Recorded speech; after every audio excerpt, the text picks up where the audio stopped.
1 month on, this is a country still in mourning.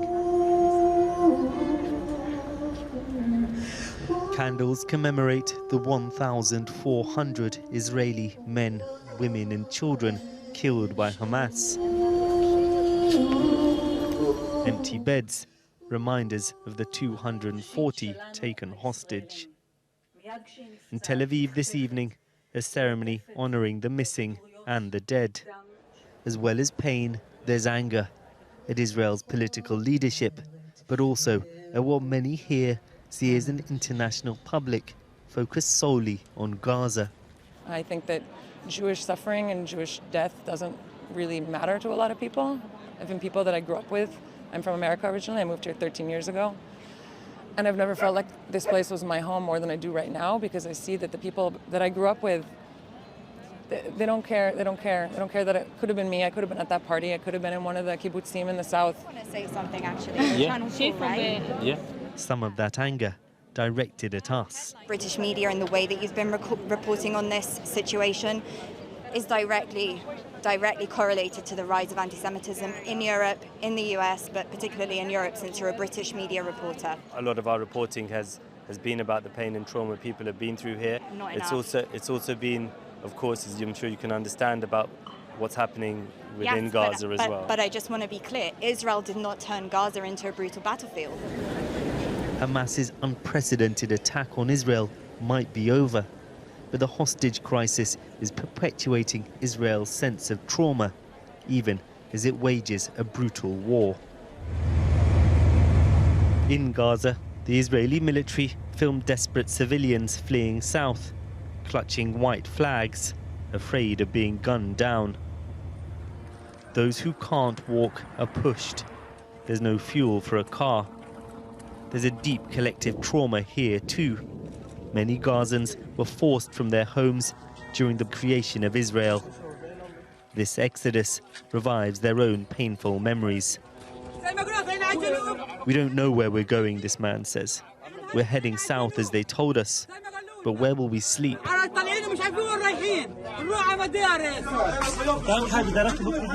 Try telling this little girl it's safe in southern Gaza as she's pulled from the wreckage of her home in Khan Younis, destroyed in an Israeli airstrike. Around a third of the 10,000 people said to have been killed in Gaza have died in the south, where Israel is telling people to head. Ahmed Ayesh staggers through the rubble, but says 27 members of his family are still trapped underneath. This is the bravery of the so-called Israel. They show their might and power against civilians. Babies inside, kids inside, and elderly. Israel blames Hamas for hiding amongst civilians. In the north of the Strip, there are now intense street battles. Hamas gunmen film their clashes with Israeli forces. The Israeli military is far, far more powerful. Tonight, they've said they're entering the heart of Gaza City, where Hamas have created a vast network of tunnels and where tens of thousands of ordinary people remain. The landscape here is already apocalyptic. What will be left by the time this war is over? Well, let's speak to Secunder live in Tel Aviv. Secunder, what more can you tell us tonight about the military situation? Well, Matt, Prime Minister Benjamin Netanyahu has tonight said that the military operation is not going to stop. He said that there would be no ceasefire, no fuel delivered into Gaza until all the hostages are freed. And he said that the Israeli military is reaching further into Gaza than Hamas had ever imagined. We are now really entering a particularly crucial stage of this war as fighting begins in densely populated Gaza City. In recent days, Israel has been alleging that Hamas's main underground headquarters lies beneath the Al-Shifa hospital. Hamas and local doctors there deny that. Either way, the hospital has continued to treat a very large number of injured patients, as well as playing host to an even larger number of displaced civilians. Last night, Prime Minister Netanyahu also suggested in an interview with American media that once Hamas is defeated, if it's defeated, that Israel would retain overall security responsibility in Gaza. It's not clear how that would work on the ground. What is clear is that Palestinian resentment of an increasingly entrenched Israeli occupation is not going to suddenly disappear, and any kind of continued direct Israeli presence in Gaza is only going to further intensify that anger. Secunder, thanks very much indeed. Well, let's speak to Orit Farkas-Hakonen. She's an Israeli politician and former minister who's currently a member of the Knesset for Benny Gantz's National Unity Party. She joins me also from Jerusalem. It's good to have you on the program. I don't know if you can see the demonstration where I'm at. I'm outside the Knesset, your daytime home. There are demonstrators here who are going to, in the process of putting up a permanent camp with beds until they get the hostages back. What is the government going to do to reassure these people that their loved ones will be returned to them one day soon? First of all, good evening, Matt, and thank you for having me on your show. Israel is indeed in agony. We are marking today a month old of the massacre that Israel was forced to experience. As we speak, we have 240 hostages, which of them 30 children under the age of 16. We have 1,400 people who were murdered. The oldest was 90. The youngest was a 9-month-old baby.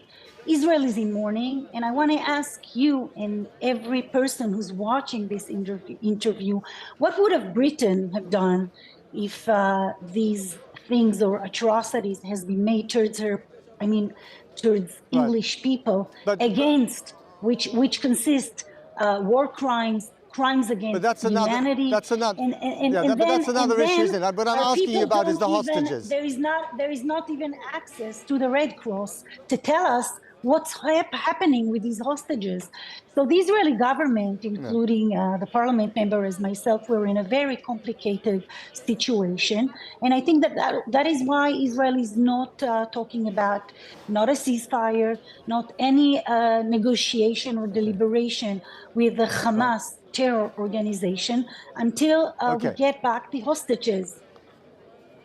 Right, but are you preempted several of my questions. I just wonder if the government is doing the smart thing here. I can see its anger. I can see the anger of Israeli society. I understand that. But is it the smart thing to bomb the smithereens out of Gaza and Palestinian civilians? The smart thing for these people here who want their loved ones back because they're afraid that they might be killed in the bombardment, and also the smart thing for the future of Israeli security?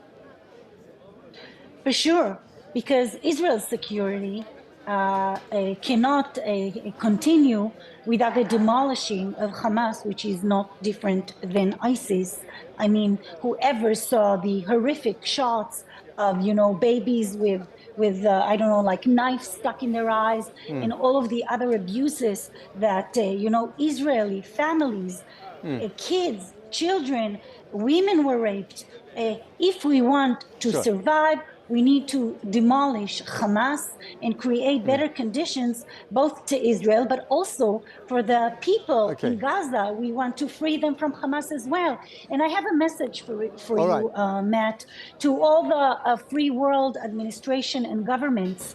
Israel is now, but the free world is next. And when I see the violent protests around Europe and also in the US, I don't know if you know, but a Jewish person. Yeah, let me ask you. I'm sorry, we're running out of time. So I think that yes, I heard that. But can we just ask you a question? I'm trying to get to some practical issues here.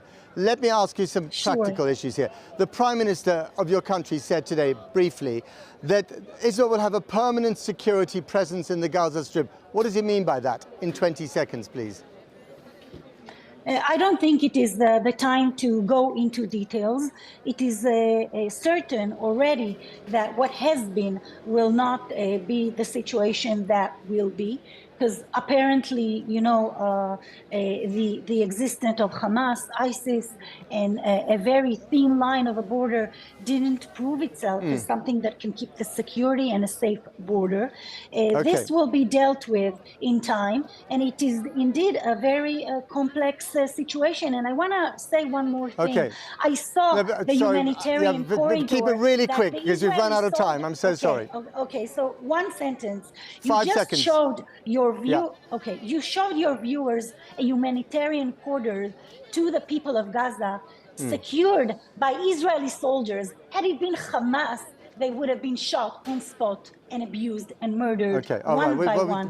But we don't know that for a fact. We're going to.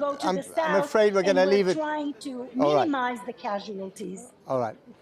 Okay, it doesn't, but you're not doing a very good job of that, it has to be said. Okay, we're going to leave it there. Orit Farkas-Hakonen, thank you very much indeed.